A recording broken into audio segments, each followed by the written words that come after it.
बिस्मिल्लाहिर्रहमानिर्रहीम। अस्सलामुअलैकुम। आज हम स्टडी करेंगे पार्ट 4 को, चैप्टर नंबर 3 के पार्ट 4 को, जो कि है head of income, income from business. ये पार्ट जो है थोड़ा सा लेंथी और कॉम्प्लिकेटेड है। इसको जो है 4 फर्दर डिवीजन में डिवाइड किया गया है। जैसे कि हमने देखा था कि चैप्टर जो थर्ड है वो 10 पार्ट्स पे मुश्तमिल है, ठीक है।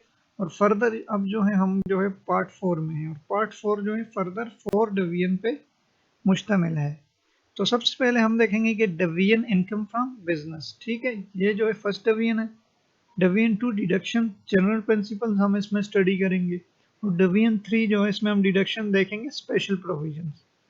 और डिवीजन जो 4 है वो है टैक्स अकाउंटिंग, ठीक है। तो अभी हम जो इसको वन बाय वन देखते हैं कि इनमें क्या डिस्कस किया जा रहा है। अच्छा जी, division 1 income from business, section 18।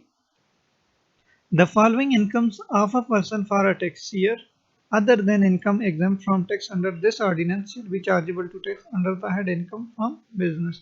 वो कहता है द फॉलोइंग, ये नीचे बता रहा है आपको पॉइंट्स में कि ये सारे जितने भी इनकम्स हैं ये आपके इनकम फ्रॉम बिजनेस में आएंगे, लेकिन other than exempt under this ordinance, जो कि एग्जेम्प्ट हैं इस ऑर्डिनेंस के तहत, वो नहीं होंगे। बाकी ये जो जितने भी पॉइंट्स नीचे बताए गए हैं ये इनकम फ्रॉम बिजनेस में आएंगे।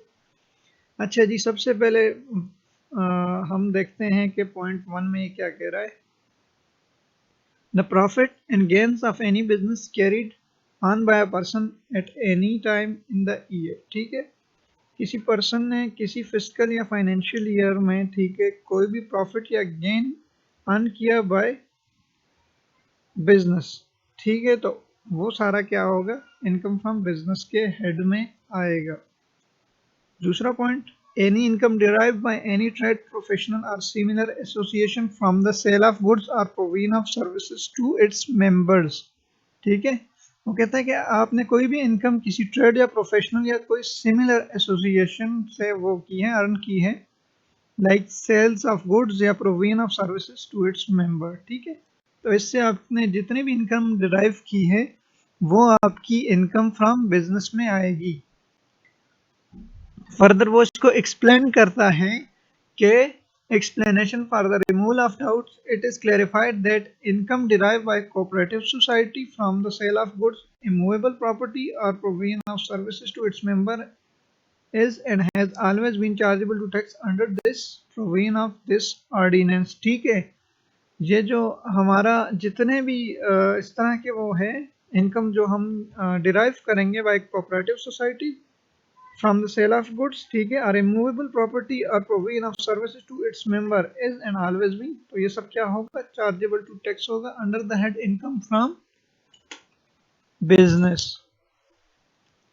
any income from the hire or lease of tangible movable property, ठीक है। ये जो पॉइंट है यहाँ पे थोड़ा सा आपने एहतियात करनी है, क्योंकि ये जो है इनकम फ्रॉम प्रॉपर्टी से मिलता जुलता है। कहते हैं any income from the hire और lease of tangible movable property.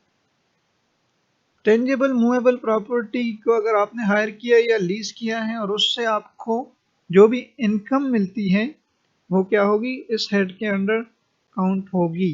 लेकिन अगर ये टेंजिबल मूवेबल प्रॉपर्टी, अगर यहाँ पे टेंजिबल इमूवेबल प्रॉपर्टी होती तो फिर वो क्या होती, इनकम फ्रॉम प्रॉपर्टी में काउंट होती, ठीक है। तो इन चीज़ों का थोड़ा सा ख्याल रखना है। टेंजिबल मूवेबल प्रॉपर्टी हमारे पास क्या होगी, इनकम फ्रॉम बिजनेस में आएगी। अच्छा जी, the fair market value of any benefit और perquisite whether convertible into money or not derived by a person in the course of or by virtue of a past, present or prospective business relationship, ठीक है। वो कहता है अगर आपको किसी business relationship से कोई भी बेनिफिट मिलता है, ठीक है, चाहे वो कन्वर्टेबल इनटू मनी हो या ना हो, ठीक है, वो जो है आपकी किसी पास्ट बिजनेस रिलेशन या प्रेजेंट बिजनेस रिलेशनशिप से आपको मिले तो वो क्या होगा, वो भी आपकी वो जो इनकम है वो क्या होगी, आपकी इनकम फ्रॉम बिजनेस में शामिल होगी। और उसकी जो वैल्यू है वो फेयर मार्केट वैल्यू के हिसाब से कैलकुलेट की जाएगी, ठीक है। फर्दर वो इसको एक्सप्लेन भी करता है। For the purposes of this class it is declared that the word benefit includes any benefit derived by way of behavior of profit on debt or the debt itself under the State Bank of Pakistan Banking Policy Department Circular number 29 of 2002 or in any other scheme issued by the State Bank of Pakistan। ठीक है, अगर आपने पहले किसी उसमें scheme में जो है पार्टिसिपेट किया था या जो है आपने जो है कोई प्रॉफिट ऑन डेट इस तरह से वो किया था कि state bank under the state bank of Pakistan banking policy, तो वो जो उससे अगर आपको वो आपको मतलब वो उससे वेवियर मिल जाता है ऑफ प्रॉफिट ऑन डेट, तो वो उससे जितनी भी अर्निंग होगी वो क्या होगी, आपकी इनकम फ्रॉम बिजनेस में शामिल होगी। अच्छा, फिर कहते हैं any management fee derived by a management company including a मुदारबा। ठीक है, अब कोई मैनेजमेंट कंपनी है लाइक इसमें मोस्टली फाइनेंशियल जितने भी वो मतलब ट्रांजैक्शन वगैरह करती है और उससे जो अर्न करती है वो सारी चीज़ें इसमें शामिल हो जाती हैं। मिसाल के तौर पे कि अगर मैनेजमेंट कंपनी इस तरह की कंपनीज होती है कि इसमें जो है एक्सपर्ट्स लोग होते हैं, ठीक है, इकोनॉमिक्स के एक्सपर्ट्स और फाइनेंस के एक्सपर्ट, ये लोग जो है इस कंपनी को स्टार्ट करते हैं और ये जो है इससे मतलब ये लोगों से फंड जनरेट करते हैं और उसको यूटिलाइज करके उससे अर्न करते हैं। तो ये इस तरह की जो भी अर्निंग होगी या उस पर आप जो अपना फी चार्ज करेंगे, ठीक है, वो क्या होगी, आपकी इनकम फ्रॉम बिजनेस में आएगी। एक्सप्लेनेशन भी कर रहा है। For the removal of doubts it is clarified that income subject to taxation under section 5A, 5A, 6, 7 and 7A shall not be chargeable to tax under this section। वो कहता है कि ये जो सब सेक्शन बताए हैं सारे सेक्शन और सब सेक्शन सारे ये क्या होंगे, वो इसमें काउंट नहीं होंगे। जिसमें 5A और 5SS 6, 7 ये डिविडेंड और सुकूक्स पे जो प्रॉफिट होता है और चार्टर ऑफ प्लेन के ओनर की जो और शिप और बोट वाले वो जो है वो सारी चीज़ें इसमें डिस्कस किए हुए हैं कि ये सारी चीज़ें उसका इनकम जो है सेक्शन में नहीं आएगा। इसको आप फर्दर वहाँ पे देख भी लीजिएगा।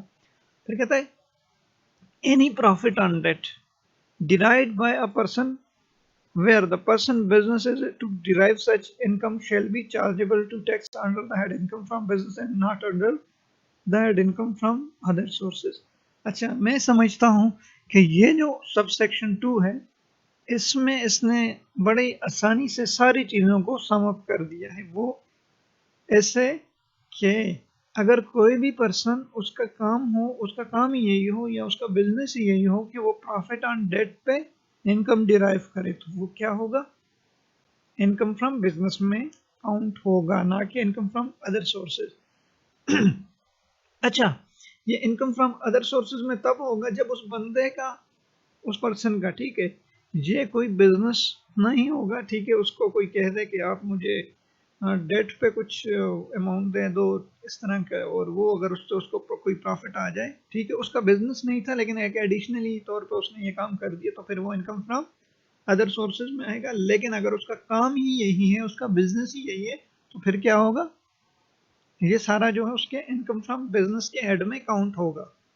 अच्छा जी, where a lessor being a schedule bank or an investment bank or a development finance institution or a mudarba or a leasing company has leased out any asset whether owned by it or not to any person, any amount paid or payable by the said person in connection with the lease of said asset shall be treated as the income of the said lessor and shall be chargeable to tax under the head income from business। ठीक है, वो कहता है कि कोई भी scheduled bank या investment bank और डेवलपमेंट फाइनेंस इंस्टीट्यूशन, ठीक है, या कोई मुदारबा या लीजिंग कंपनी, उसने लीज आउट किया कोई भी asset whether own by it, या ये उसका अपना एसेट था, वो उसका मालिक था या नहीं, टू अनदर पर्सन, और दूसरे पर्सन को उसने लीज पे दे दिया। एनी अमाउंट पेड और payable by the said person in connection with the lease of said asset shall be treated as income. उससे उसने जो लीज पे वो एसेट दिया किसी दूसरे पर्सन को, चाहे वो उसका अपना था या नहीं, उससे उसे जो भी अमाउंट मिलेगी वो क्या होगी, इनकम फ्रॉम बिजनेस में शामिल होगी, क्योंकि स्केड्यूल बैंक, इन्वेस्टमेंट बैंक और डेवलपमेंट फाइनेंस इंस्टीट्यूशन और मुदारबा और लीजिंग कंपनी, जिनका बिजनेस ही यही होगा कि वो लीज पे ये दें, तो उससे जो अमाउंट उनको मिलेगी वो क्या होगी, इसी हेड में शामिल होगी। तो ये भी उनके इनकम फ्रॉम बिजनेस में काउंट होगा। अच्छा जी, any amount received by a banking company और a non banking finance company where such amount represent distribution by mutual fund or private equity and a venture capital fund out of its income from profit and that shall be chargeable to tax under the head income from business act and not under the head income from other sources। ठीक है, वो कहता है any amount received by, किसी banking company या non banking company ने कोई amount receive किया, where such amount represent distribution by, वो अमाउंट रिप्रेजेंट करे म्यूचुअल फंड या प्राइवेट इक्विटी या वेंचर कैपिटल फंड की डिस्ट्रीब्यूशन को out of its income from profit on debt. तो ये जो है क्या हो, उनके इनकम फ्रॉम, ये इनकम जो है उनकी प्रॉफिट ऑन डेट से हो, तो वो क्या होगी, चार्जेबल होगी to tax, chargeable to tax under this head. ठीक है, ना के इनकम फ्रॉम अदर सोर्सेज। यहाँ पे हमारा सेक्शन 18 कंप्लीट हो गया। अभी हम देखते हैं कि सेक्शन 19 क्या है, स्पेकुलेशन बिजनेस। अच्छा, स्पेकुलेशन बिजनेस स्टार्ट करने से पहले मैं आपको थोड़ा सा इसका ओवरव्यू दे देता हूँ कि स्पेकुलेशन बिजनेस में वो सारे बिजनेसेस आ जाते हैं जिनमें हाई रिटर्न्स और हाई रिस्क इन्वॉल्व हो। ठीक है, ये किसका जनरल व्यू है। अभी हम देखते हैं कि यहाँ पे ये किन बिजनेसेस को स्पेकुलेशन बिजनेस कहता है। Where a person carries on a speculation business, that business shall be treated as distinct and separate from any other business carried by the person. पहली बात तो उसने ये कर दी है कि स्पेकुलेशन बिजनेस का बाकी अगर आपका कोई बिजनेस है तो उसके साथ कोई लेना देना नहीं है, इसका अपना एक डोमेन है। ठीक है, आपने इसको उसके साथ लिंक नहीं करना। ठीक है, स्पेकुलेशन बिजनेस को नॉर्मल बिजनेस जो के पीछे हमने पढ़े। अच्छा जी, बी में कहता है the part shall be apply separately to the speculation business and the other business of person be head income from business for that year. ठीक है, तो ये सेपरेटली, ये पार्ट जो है इसके सारा अपना, जैसे मैंने कहा अपना डोमेन होगा, अपना सब कुछ होगा, तो ये सारी चीजें इसमें अलग से आएंगी। अच्छा जी, इसके बाद है any loss of a person arising from the speculation business sustained for a tax year computed in accordance with this part shall be dealt with under section 58। हाँ, अगर आपको स्पेकुलेशन बिजनेस में कोई लॉस हो जाए तो उसको आपने सेक्शन 58 के तहत डील करना है, जो कि डील करता है set of losses of speculation business को। ठीक है, या कैरी फॉरवर्ड, जितने भी हम ये स्पेकुलेशन बिजनेस की लॉसेस की ट्रीटमेंट है वो हम सेक्शन 58 में देखते हैं। ठीक है, यानी कि इसका एक अपना वो है, इसके नॉर्मल वो जो बिजनेस पे अप्लाई होता है प्रोविजन, वो यहाँ पे अप्लाई नहीं होंगी। अच्छा जी, अब यहाँ पे ये बता भी रहा है in this section, speculation business means any business in which a contract for the purchase and sale of any commodity, including stocks and shares, is periodically or ultimately settled otherwise than by the actual delivery or transfer of the commodity, but does not include a business in which।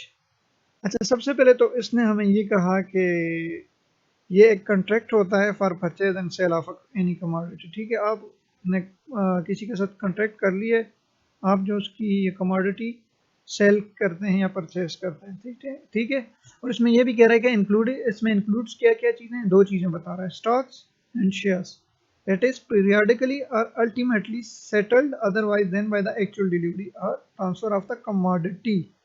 ठीक है, तो इसमें यह होता है कि आपने ये कमोडिटी स्टॉक्स वगैरह जो है आपने जो है परमानेंटली ओन की होती है या नहीं की होती है, आप उसको एक से लेकर दूसरे के ऊपर सेल आउट कर देते हैं। नीचे सब सेक्शन में इसको हम डिटेल से भी देख लेंगे। देखते हैं कि सब सेक्शन ए में क्या कह रहा है। A contract in respect of raw material or merchandise is entered into by a person in the course of manufacturing or mercantile business to guard against loss through future price fluctuation for the purpose of fulfilling the person's other contracts for the actual delivery of the goods to be manufactured or merchandise to be sold।